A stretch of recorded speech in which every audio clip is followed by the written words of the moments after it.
एक समय की बात है। एक राज्य में एक प्रतापी राजा राज करता था।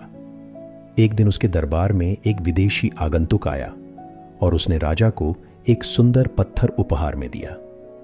राजा वह पत्थर देख बहुत प्रसन्न हुआ।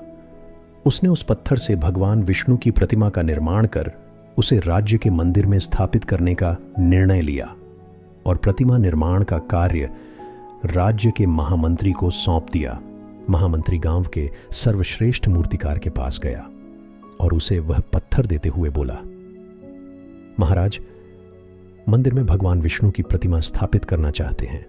7 दिवस के भीतर इस पत्थर से भगवान विष्णु की प्रतिमा तैयार कर राजमहल पहुंचा देना। इसके लिए तुम्हें 50 स्वर्ण मुद्राएं दी जाएंगी।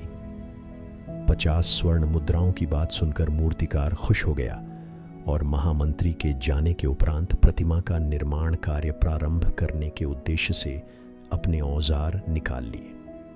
अपने औजारों में से उसने एक हथौड़ा लिया और पत्थर तोड़ने के लिए उस पर हथौड़े से वार करने लगा, किंतु पत्थर जस का तस रहा।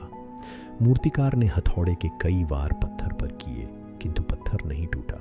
50 बार प्रयास करने के उपरांत मूर्तिकार ने अंतिम बार प्रयास करने के उद्देश्य से हथौड़ा उठाया, किंतु यह सोचकर हथौड़े पर प्रहार करने के पूर्व ही उसने हाथ खींच लिया कि जब 50 बार वार करने से पत्थर नहीं टूटा तो अब क्या टूटेगा। वह पत्थर लेकर वापस महामंत्री के पास गया और उसे यह कह वापस कर आया कि इस पत्थर को तोड़ना नामुमकिन है, इसलिए इससे भगवान विष्णु की प्रतिमा नहीं बन सकती। महामंत्री को राजा का आदेश हर स्थिति में पूर्ण करना था, इसलिए उसने भगवान विष्णु की प्रतिमा निर्मित करने का कार्य गांव के एक साधारण से मूर्तिकार को सौंप दिया। पत्थर लेकर मूर्तिकार ने महामंत्री के सामने ही उस पर हथौड़े से प्रहार किया और वह पत्थर एक बार में ही टूट गया। पत्थर टूटने के बाद मूर्तिकार प्रतिमा बनाने में जुट गया। इधर महामंत्री सोचने लगा कि काश पहले मूर्तिकार ने एक अंतिम प्रयास और किया होता तो सफल हो गया होता और 50 स्वर्ण मुद्राओं का हकदार बनता।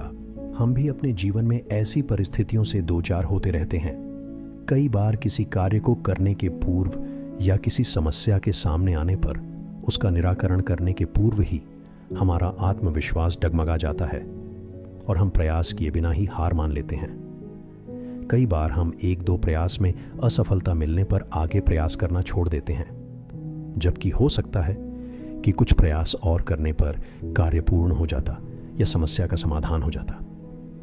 यदि जीवन में सफलता प्राप्त करनी है तो बार बार असफल होने पर भी तब तक प्रयास करना नहीं छोड़ना चाहिए जब तक सफलता नहीं मिल जाती। क्या पता जिस प्रयास को करने के पूर्व हम हाथ खींच लें वही हमारा अंतिम प्रयास हो और उसमें हमें कामयाबी प्राप्त हो जाए।